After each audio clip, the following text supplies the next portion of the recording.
Hey guys, here we are today in the inner sanctum of the Holden Racing team in one of the more popular areas for people to come visit, the engine shop.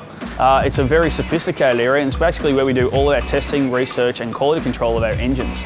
It's fully climate controlled, as you can see, so that's basically so we can simulate conditions from Darwin to Tasmania or to Bathurst at any time of the year. Today I'm going to take you through the rest of the engine shop to show you some preparation of what we have to do to get to a race meet.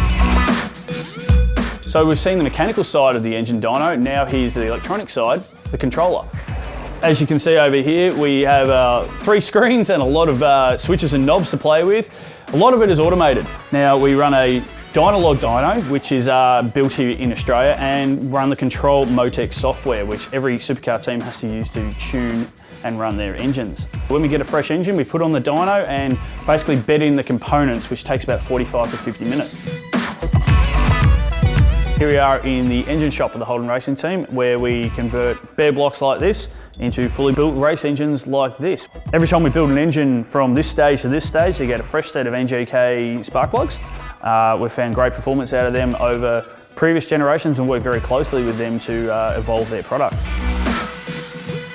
You may notice here that the engines are sealed. We have to supply a specification on our actual engine.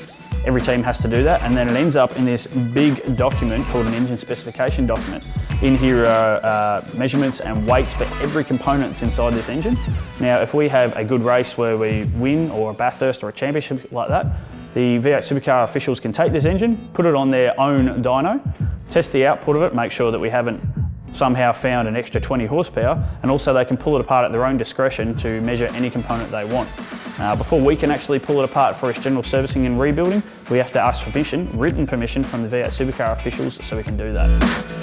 So our second home away from home is over here in the garage. It's probably where we spend the majority of our time during the sessions, obviously because where the cars are, but also it's where all our data station is, and it's basically the hub of where we work at during the race week.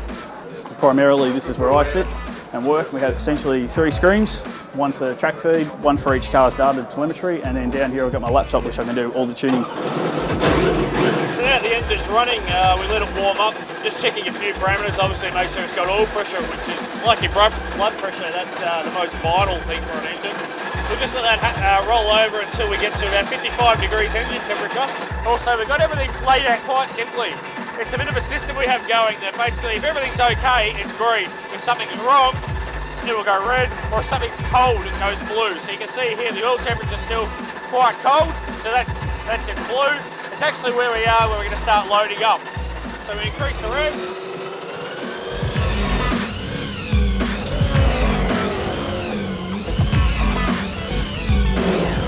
Then we shut it down and we're all done. The mechanics will go dip it now to make sure we get the required level, and hopefully everything will be tickety-boo.